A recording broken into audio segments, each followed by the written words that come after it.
Hello everyone, this time we have a really cool historic deck. It is Selesnya Company, and there was this tournament, this Insight esport tournament, and in the top 4 we had 2 times the Selesnya Company deck. I wanted to have a bit of a better look of it, and I have to say this deck looks really strong, really versatile. Many creatures like in Texas that do sort of kind of that thing, but with the power of green, powerful creature that pressures you, and of course Collective Company. Hopefully you're gonna like the deck, and yeah, let's have a look in the deck tech. Hello and welcome to the deck tech here. This is I would say, a classic company deck, and this here is Selesnya Company. And basically the entire deck tries to be aggressive, but we have the core card Collected Company in here, and this is a 4 mana card, an instant spell, and it says, look at the top 6 cards of your library, put up 2 creature cards with mana value 3 or less from among them onto the battlefield, put the rest on the bottom of your library in any order. And yeah, 3 or less, so as you can see, most of our deck is actually creature cards with 3 or less mana value. We do have 2 Great Henges here because this card is just amazing with creature-based decks, and basically every card is a creature. So it's still fine to have some non-creature cards in the deck, but you tend to not want to have too many. And this is why Collected Company is, you basically have to build a deck around this card. There's a certain threshold of creature you want to definitely reach, and as you can see, we have in total 33 creatures in the deck, and I always say you want to have 30 creatures at least. And then again, we have also Kazandu Mammoth here. I think there are people saying 28 creatures is enough, but that is also fine, yeah. But it's definitely important to have a certain amount of creatures that you can actually hit with Collected Company. So let's go over the new cards from Strixhaven, and there's only one in this deck. This is Elite Spellbinder. 3 mana, 3/1, human cleric, flying. When Elite Spellbinder enters the battlefield, look at target opponent's hand. You may exile a non-land card from it. For as long as that card remains exiled, its owner may play it. A spell cast this way costs 2 more to cast. So with this card, you can deny opponent's curve. You can make one of their key signature cards more expensive. Sometimes they have a cantrip they want to play, but they cannot because it's suddenly free. I mean, they can still, but you can definitely shape the game in a way you want to have them play their cards. And this is why Elite Spellbinder is really, really powerful, and it hits all type of cards.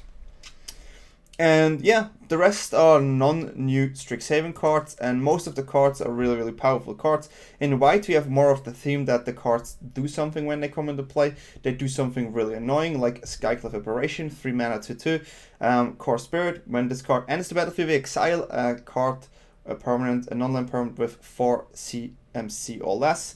And as long as Apparition is on the battlefield, this card is exiled. But if Apparition leaves the battlefield, the owner of that card gets an XX illusion token, and the power and toughness is the same as that CMC card.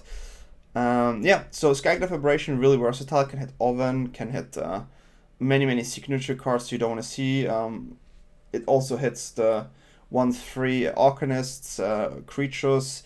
This card is so strong, I think, and it can also be a hit of Coco, since, as we said, all the creatures with a value 3 or less can be hit of Coco. And to flash this in with a Collected Company, basically, can just swing the game completely. Another card we have here is Reidane, God of Worthy, 3 mana 2/3, Flying Vigilance, a legendary creature, but yeah, really powerful. Also tries to deny certain cards, because non-creature spells your opponent cast with mana value 4 or greater cost 2 more to cast, and a small thing here, Snowlands, your opponent control and the battlefield tap. I think this is not that important in Historic. In Standard, it's a different story, but yeah, this is what it does. And we can also play Valkyria, Protect the Shield, 4 mana, a legendary artifact. Basically, if a source would deal damage to a permanent we control, including ourselves, we take it takes 1 less damage. And whenever you are not a permanent you control becomes a target of a spell or ability an opponent controls, countered that spell or ability unless its controller pays 1. This can be really nice against decks like Junt Sacrifice, where they have like a Mayhem Devil, so they have to pay 1 extra mana. But besides that, yeah, it's a really interesting card. Usually you use the Reidane side, but yeah, I mean, there are circumstances where you can actually use the shield as well. And we also have Archon of Emeria, 3 mana 2/3, creature Archon flying. Each player can cast more than one spell each turn. So this is also for us, right? But we try in this type of deck you usually play one creature and one creature.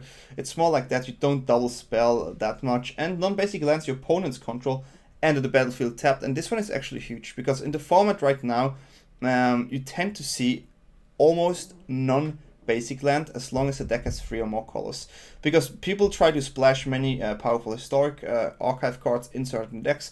So Archon of Emeria seems to be even stronger. And again, each player can cast more than one spell each turn. Also makes decks that have many cheap spells way worse, right? And we can still play our Collector Company in their turn, so we still have a way to progress our board.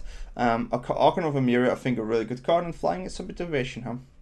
The other white card is Luminarch Aspirant, 2 mana 1/1.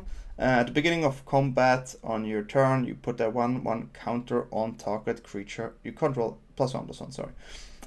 Just again, you put this on turn 2 out, and if that sticks, your creature get bigger and bigger and bigger and bigger. Let's have a look at the green cards, the green creatures here. We have a Lovestruck Beast, 3 mana, 5/5. I don't even know if I have to say anything about that card. This card is just so powerful because, yeah, 3 mana, 5/5, 1 mana, 1/1. And yeah, it can only attack if we have a 1/1 creature, but this card is so powerful. I mean, yeah, that's it. And we have Kazandu Mammoth here, 3 mana, 3/3, landfall. When a land enters the battlefield, it becomes +2/+2. And on top of that is also a land, so really, really strong. And as a one-off, we have here Rhonas the Indomitable, 3 mana, 5/5, Death Touch, indestructible, legendary creature as well. And Rhonas, this is a really interesting card. So Rhonas itself can only attack if we have a creature with power 4 or greater. And as you see, we don't have that necessary. We have Lovestruck Beast, and the rest will not go there. Obviously, Kazandu Mammoth can go there, but with Aspirant, we can actually push our creature to that 4 threshold if we just put 1 on this.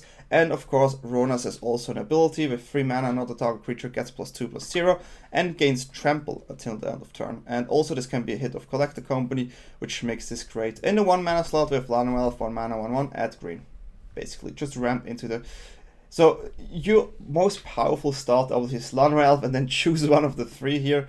But if we don't have this turn, we also want to have some 2-drops, which is the Aspirant as mentioned. And we have Scavenging Ooze, 2 mana, 2/2. We can pay a green and exile a card from a graveyard. If the exile card is a creature, Ooze gets +1/+1 counter. And yeah, just nice. There's a lot of graveyard interaction. Phoenix, Arcanist, combo decks. Yeah, so definitely nice to have Ooze's main. And yeah, we have the Henges here. Powerful artifact that gives us 2 mana and 2 life when we tap it, and whenever a non-token creature enters the battlefield, it comes in with a +1/+1 and we draw a card, and it costs X less for the amount of highest power we have in a creature. And yeah, Emira's Call here, a land that makes 2/4/4 angels, and that's a land itself. Really, really cool. And not to forget here, sometimes non-angel creatures you control get indestructible until your next turn. So an attack sometimes with this can actually do the difference. So I really like this as a one-off here.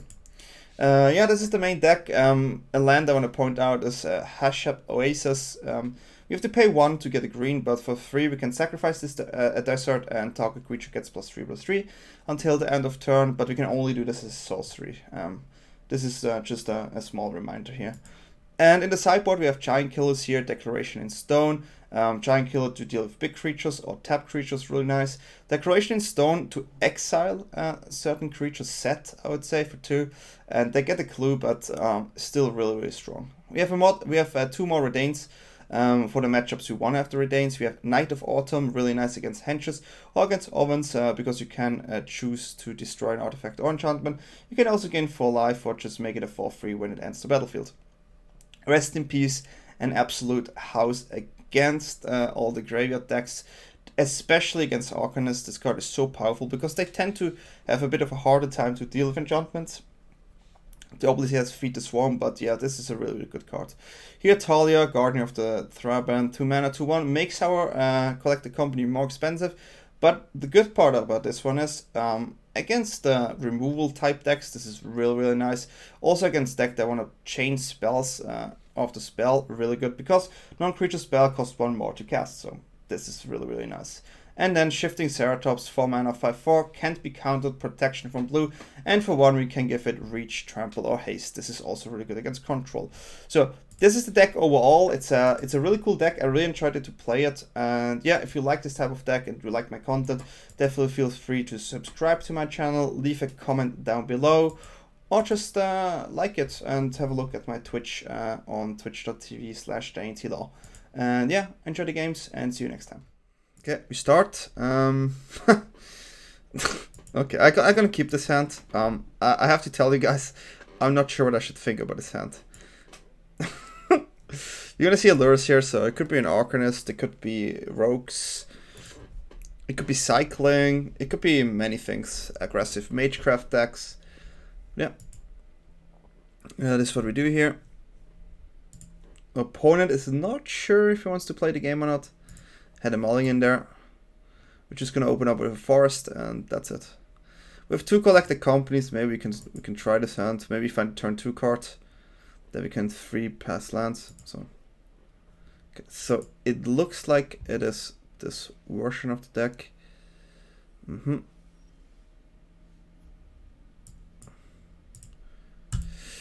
At least we can play a Mammoth here.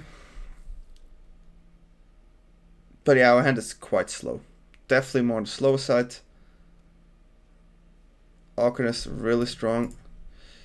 They did hit not the worst cards on that side, so having a Mammoth here is quite okay, I guess.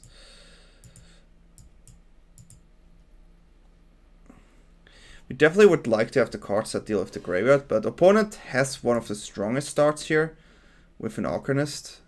Claim. Sacrifice attack, really strong. Duress, losing a company, is not really good. So we are basically forced to do it, but then again, they attack again.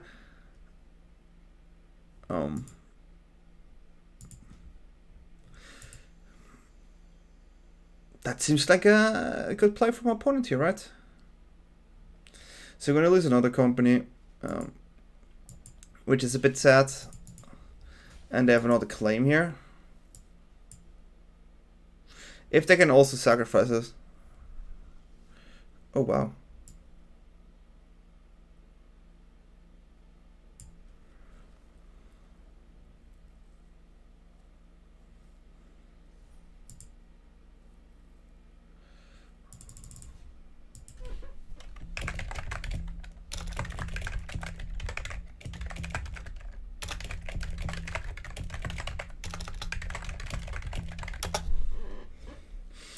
Okay, I am maybe playing another... I think it's definitely good to play another Mammoth here and then a Lovestruck Beast token here. So our hand doesn't just go away. It's just funny, you play against Arcanist, and I'm right now writing with Luis Salvato, who won the tournament with opponent's deck, and we're talking about making a video. And he's writing an article about it, so... You're gonna see the article and probably the video on my channel. It's quite funny. The cards in the graveyard are not too scary. Like, that card does nothing right now. I will always try. Do I even trade, to be honest? I have so much damage next turn. I will definitely not block the supplier here, that's for sure. That is the worst one. Okay, that was a bad supplier hit, which is good for me. So, if they want to do it, they have to sacrifice the Arcanist as well. Claim. Don't think that will do something here. Okay, that's a really good one. So there's only Stitch suppliers in the graveyard.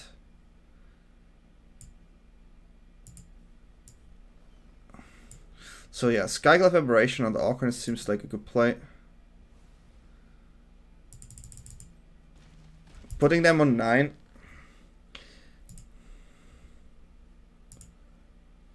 Okay, it's a good card.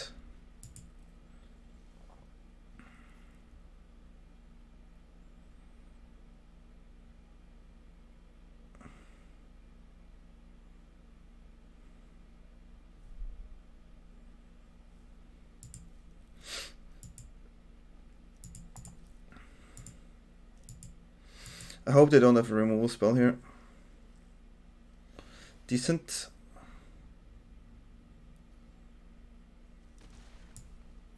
Okay, we go with the Rhonas here. And then we can play Lovestruck Beast and attack with Rhonas. If we find a land here, it would be really nice. That's lethal. We play... Nah, it's not lethal yet. Well, it is, right? I pumped this one. They have to block. They block here to take first. Okay, I think it is lethal.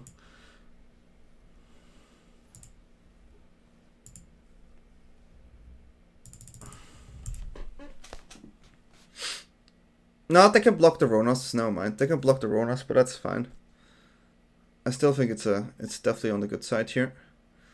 They go on 2. And having a Henge here in play and so much power that we can shift our trample is really, really strong. I mean, that is obvious that they have the lures here. And they go with the... Abrade is a really good card here. But that was a bit awkward, not gonna lie. Because here, we just win the game, right? 5, 10 damage, they cannot deal with it. Oh, it's an other creature though. So how much can we pump this? 2 times 4, 7. Block. Get free. Interesting.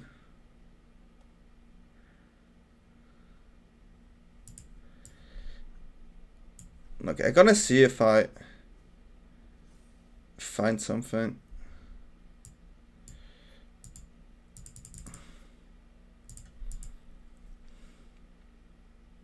I think it's even better just to play Ooze.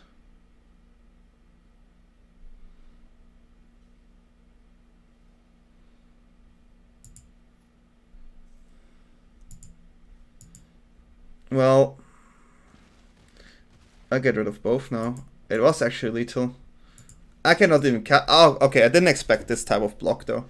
So that is why it's lethal. Like something is odd here. So definitely rest in peace, really strong card. We like this one. Those are the good cards in this matchup. Also Archon is a good card in this matchup. Elite Spellbinder is more on the bit of an awkward side, I think. Ooze is a really good card here. Aspirant is not really where we want to be in this matchup. We want to make sure that their graveyard is empty, right? They play a Braid, so Henges can be a bit awkward. Elite Spellbinder is one of those cards where it can be good, but it's not like the perfect card. I definitely rather have Talia in that slot. So Rhonas seems to be really good because they don't have much of an XL going on there. I kind of like it like this. Reidane or Elite Spellbinder? Probably not. The second part is actually not bad. But I think I'm gonna run it like this and see how it goes. See how it goes.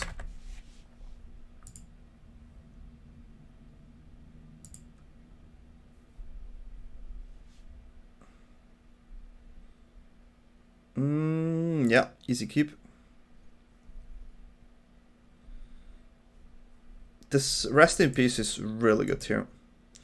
They usually have like one way to deal with the card, and that's about it. And that's the Feed to Swarms, I think.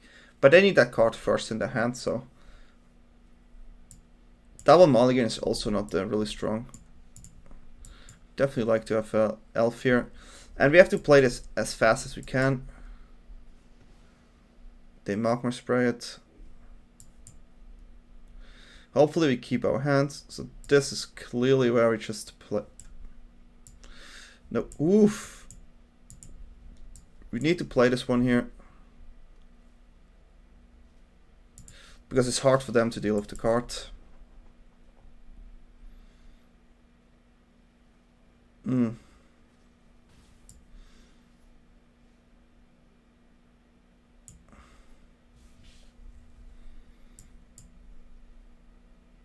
I do like to remove this one. This is the one that pressures the most, right? They get the token, but that's fine. This one pressures a lot. And we do not want to have that card there. So now they have just a 1/3 that does absolutely nothing on their side. And we're going to make sure that card is not playable right now. Huh. 4 mana, Young Pyromancer seems also good to me.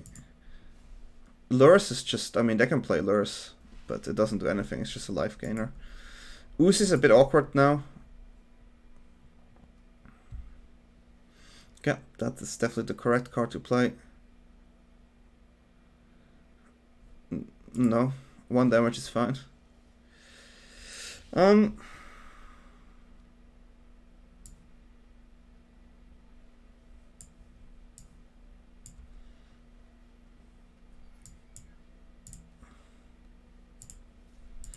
I think this is a really good card. Obviously, we cannot play the token and something else, but it doesn't make it makes Pyromancer more human. Let's say it like this. And we still have the aggressive side on our flyers here, but having a more human Pyromancer. Ooh, 2 Pyromancers heavy though. I'm a bit confused.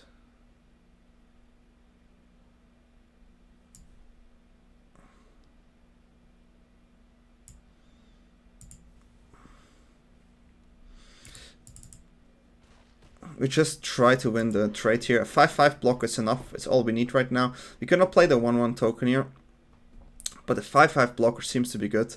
That Cling to Dust is absolutely doing nothing here, right? Definitely want to play the Henge here, and from there we're going to play the game.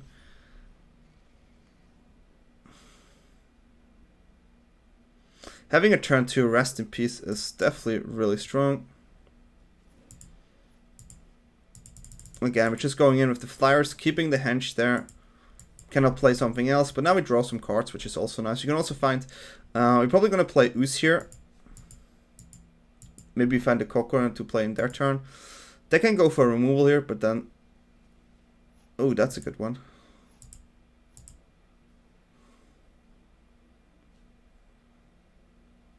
That's a lot of damage.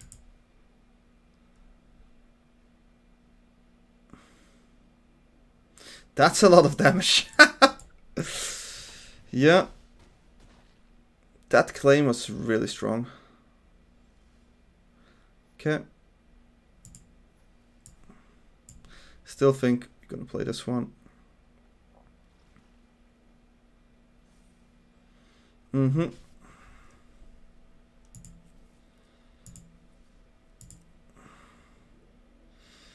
We need to make sure we dodge another claim here though.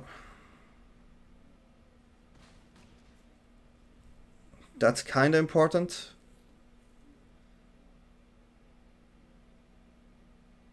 Here we have decent blocks. Block, block. Even if they have a removal, we still have a block. Okay, that's whatever.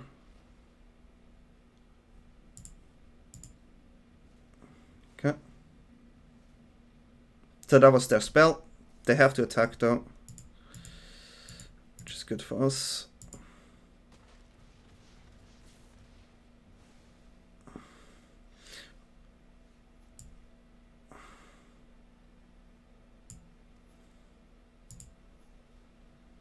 We're gonna have a look on the hands.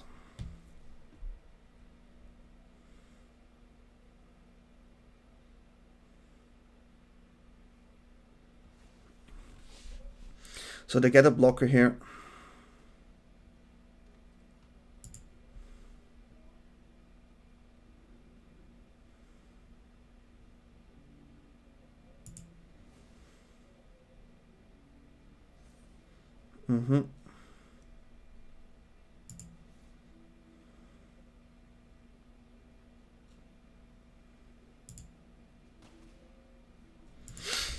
I think we have this in the air. They need to kill us this turn, otherwise we're gonna win this game.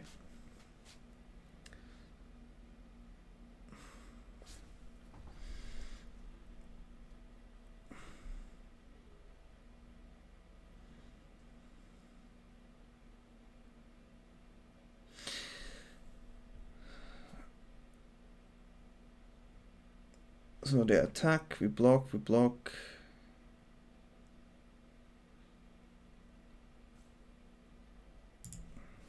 I'm actually scared, so... I mean, they cannot play anything else. This should be just game. We have all the blocks we need.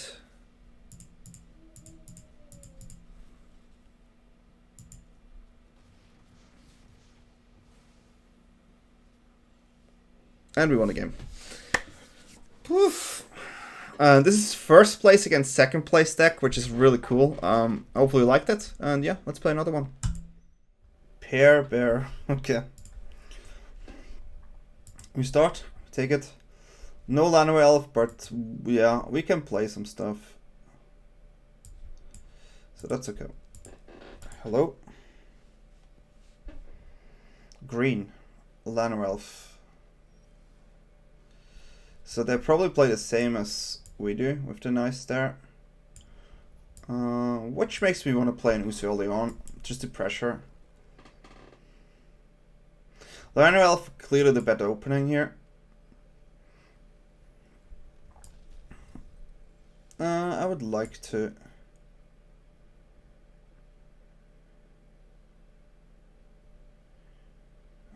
I think we're gonna have a look first before we actually do something, just to get the bit of a... well... okay. This is one card over there.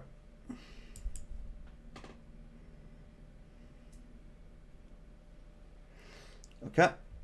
It's a 5/5. We do not block.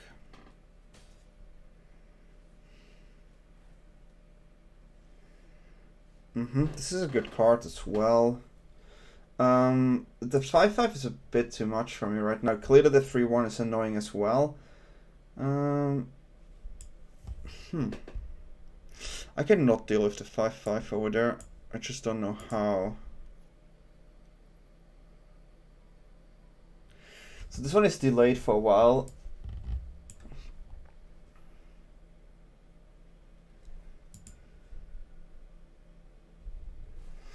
Here we're gonna tap with both.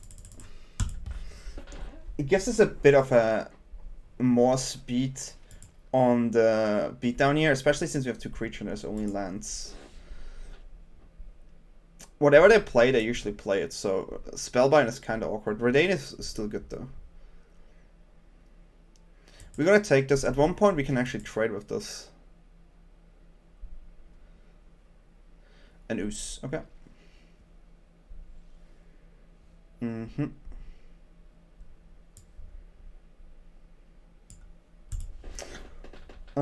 Yeah, this is where we're gonna play the Reidane. Make Coco basically unplayable.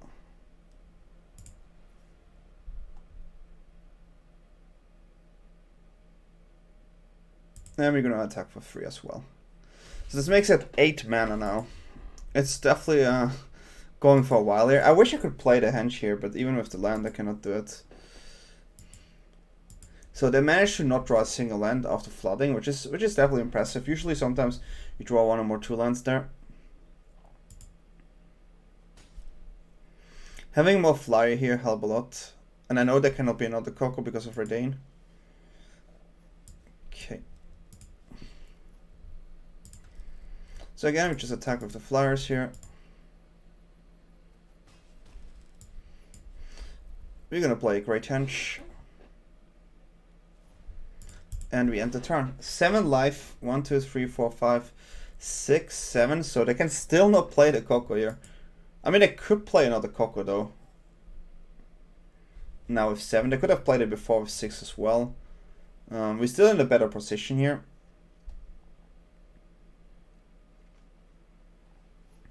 That's a good card.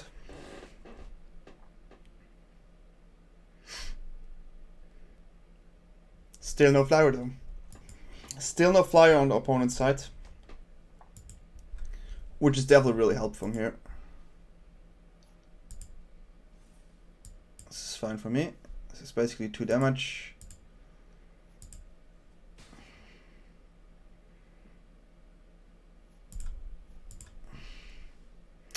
Really good draw as well.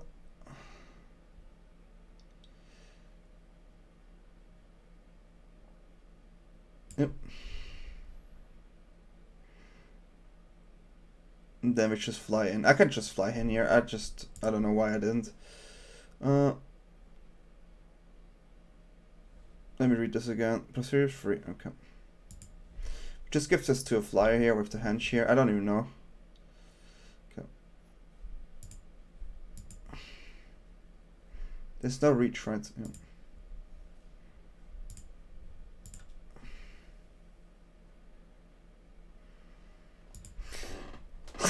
I mean, opponents like maybe they don't know, but yeah, I found it out.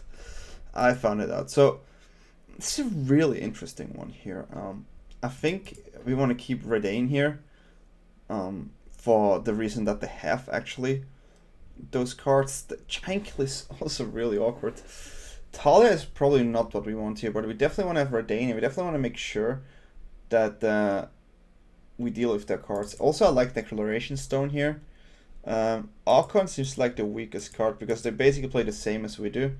The only thing, it's a good flyer, but I'd rather have Reidane here and some stones, and I think this is the way I will do it. I mean, I really like the henge. Knight can be a one-off here to deal with their henge if they play henges as well. We do like this. Usually we go one down on this one on the draw here. I'm not sure if we play the full set, and not sure if we go with the Giant Killer here as well. Giant Killer is a really awkward card that only deals basically with 2 creatures, so it's not that good at all. I think we run it like this, and we don't want the Archons, because if they play the Archons, it's already done. It's good for the lands, but that's about it. And they play at the end of Vanguard, which is a bit of a different set. Seems good to me.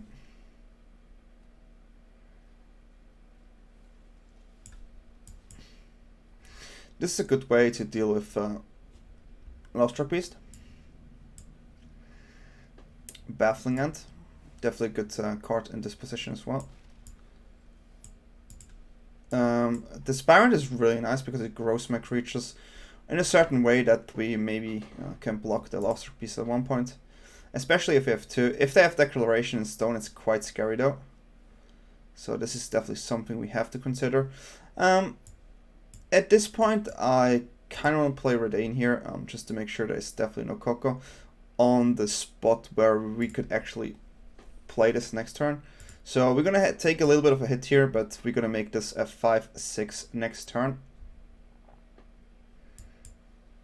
And there's the Apparition. We kind of have the feeling that this could come out. That's totally fine. We cannot block this here.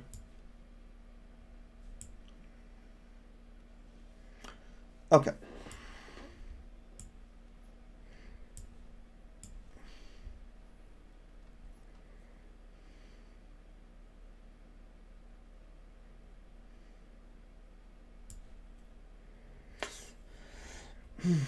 Get a 3/3, make it a 5/5. This one is better for the henge though. Okay, we get rid of this one. We do not have a henge, so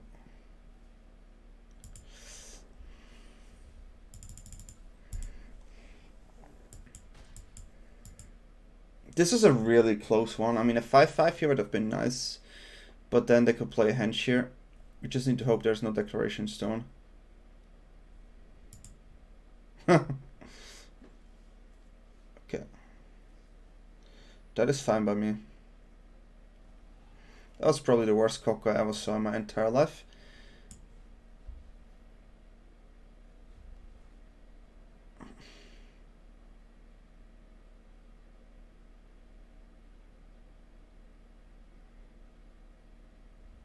Gives me a creature.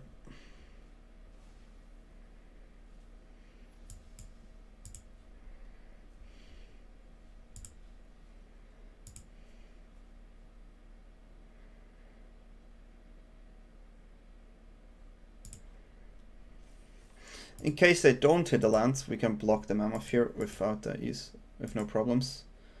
So that was a really sad Collector Company. I mean, to be fair, I had really sad Collector Company once too. They play a different version with Baffling and the Sideboard and Advent of Vanguards in the main. Here's the clue. The Aspirant do a great job here. Okay, that's basically just a Skyclave Apparition. Here we have the 4/4 to block, which was our main goal.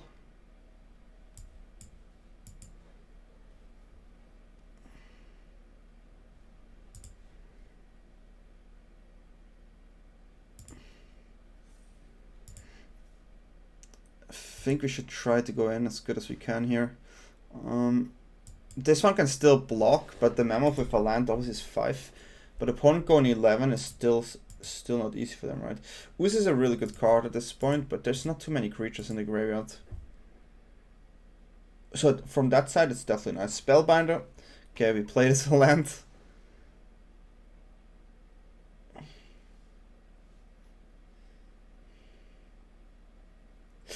Really interesting.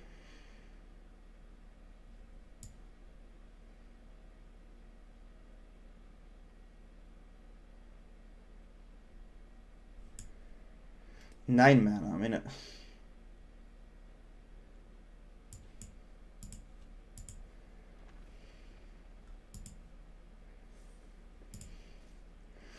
So this will make the Ooze bigger. Don't think they can multi-block. Well, they can block with 1, 2, but I kill both. Ooze gets bigger alone, but I still trade in a certain way. This one stays alive. I have a big one here. Ooze gets bigger though, but they cannot... Yeah, I think this is still fine because they cannot out... Ooze probably cannot outpace the Reidane here. Yeah, I still think this is fine. Taking 2 away here is good to me. Especially if it's the Ooze that becomes stronger later. This is a 3/4, 4/5 with this 7/5. So we have 7 damage in the air. We sadly cannot do more. That's an okayish card. We're still on 14 lives, so don't care too much.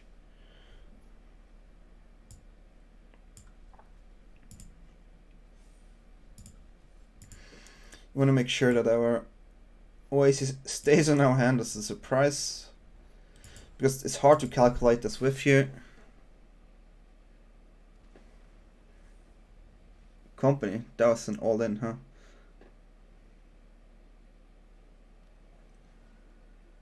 Okay, that was a really good company here. I don't know. It's a bit sad. If we used this, they couldn't have shocked for the company, huh? Yeah, interesting. Interesting. I could have maybe used it to make sure they go on 1 and then... Yeah, that is like... That is maybe a small misplay here. Did not expect that one. They're not attacking here.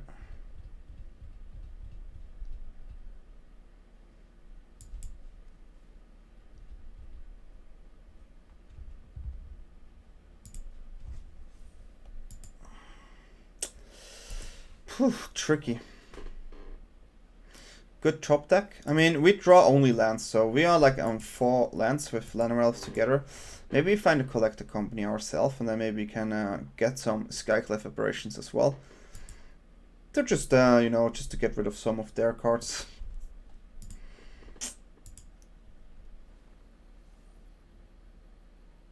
Taking 6 here is not what I want. Even more, actually. I cannot do a lot here right now. I have to take that one. Let's hope we draw something that's actually okay.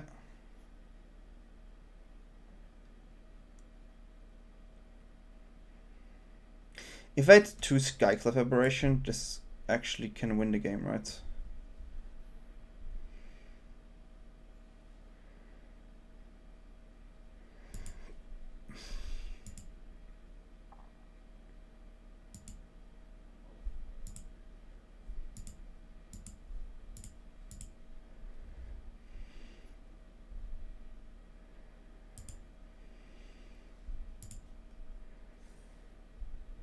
That was not it. That was not it. Let's hope we dodge a creature here. We have both 5 creatures, so the life gain here is actually really important. And Ooze would be a game changer. Oof. I wonder which one it will be. Still a good draw.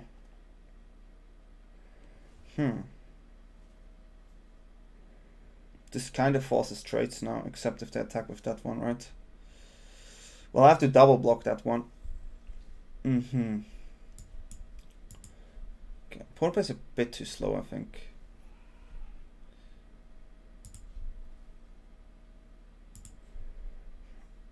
I still keep a card on my hand also, just because there could be a potential collector company here, right?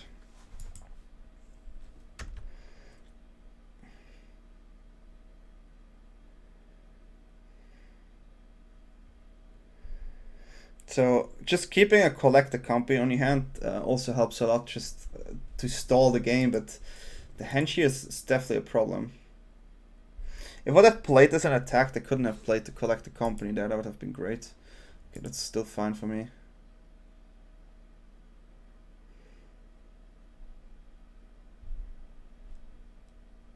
Over the mana that there's a company.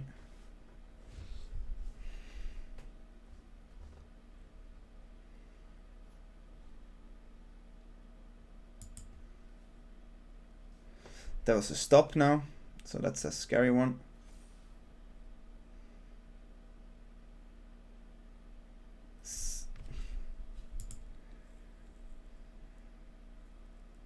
I mean, have to get rid of one creature. If I get the trade here, still have to go for it.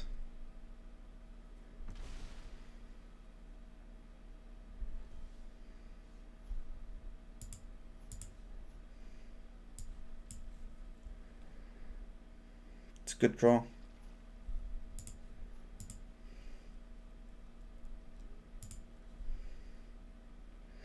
This one can grow.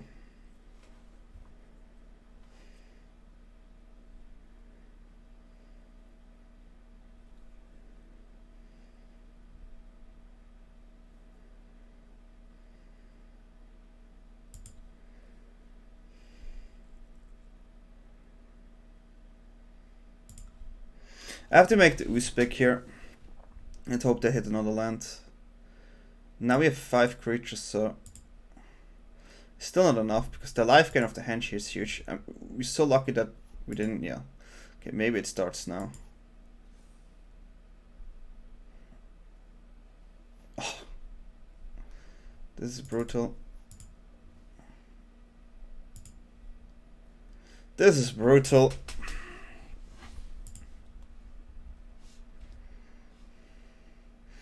I have to fake the company here.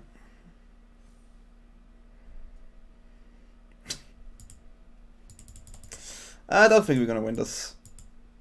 I don't think we're gonna win this. This is just a good game. We just had only lands. We made a misplay by not using this so they can shock into it, and that was definitely a misplay.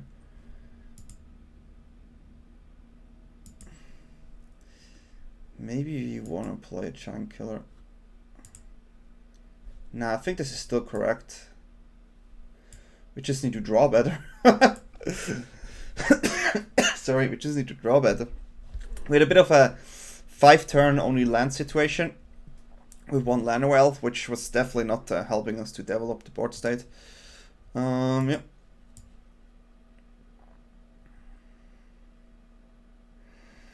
Llanowar Elf turn 1 is definitely where we want to be, with a Spellbinder early on to make sure that we can get some free hits in.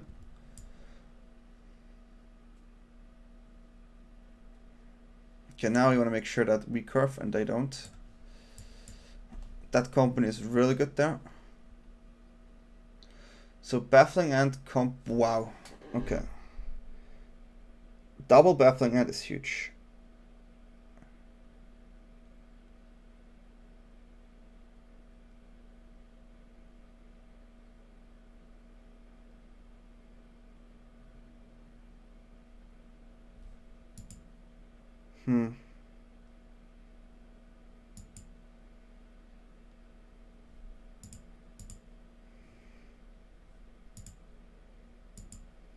I mean, company down the line is also bad.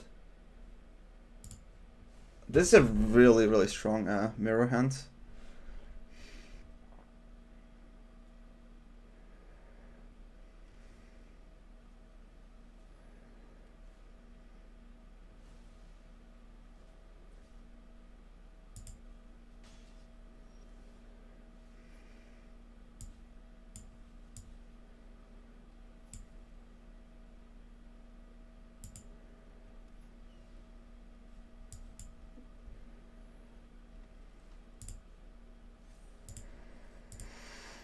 Okay.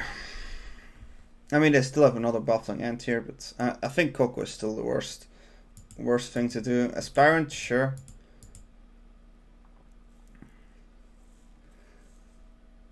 They have to go for a flyer, I guess. But it makes that game plan really slow.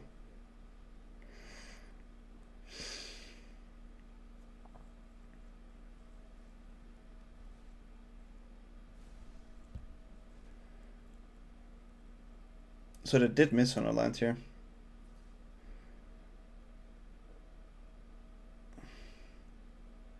Wait a second.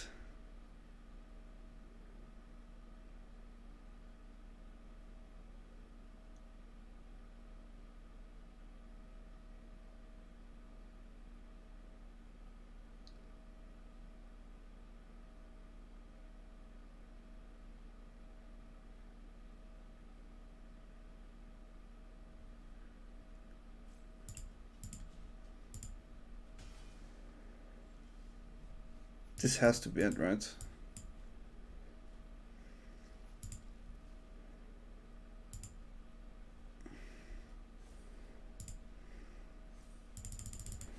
Obviously, I needed a land here, but they are mana screw. So I know they don't have a land. So they can play Ooze, but then we just out-Ooze them early on. Yeah, even this is just not enough.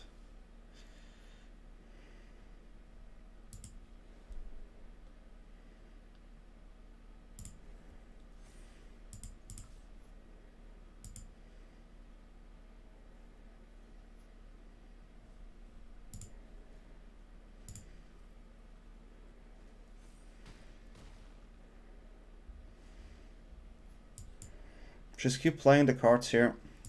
So I think it was the correct block. This is a really hard choice though. Yeah, they attacked with the Llanowar Elf there, thinking I will not block, but at that point I think you can actually think about it and go for the block, guys. So I hope you like this deck. This was an interesting mirror match and it went all the way to the 3 games, and yeah, I have fun playing this deck, and yeah, let's go to the outro. Okay, what can I say? We played 2 games, we won both games, so that is definitely really good for this deck. We had one mirror match though, and there's a little bit of a different version. They played at End of Vanguard, and it's definitely a powerful card, but there's a lot of exile going on, and we have like Skyclave Apparition and stuff. So there's a way to deal with this. It was a good best of 3, I think. I'm looking at this deck and I honestly don't know what to change. I mean, it looks really well built, and the people who put all the effort in this definitely knew what they were doing. So that is why we saw the same deck 2 times in the top 4. I can assume they tested together, because this is really well put together, and yeah, I think it's a great deck. I think it's really strong, super fun to play as well. So I cannot say anything about it. I think it's, if you want to play a company deck, this is the deck to go, and yeah. Hopefully you like it, and feel free to check out some other content as usual. Subscribe to the channel, leave a comment in the video, or just say hi on twitch.tv DanyTLaw, and yeah, see you guys next time.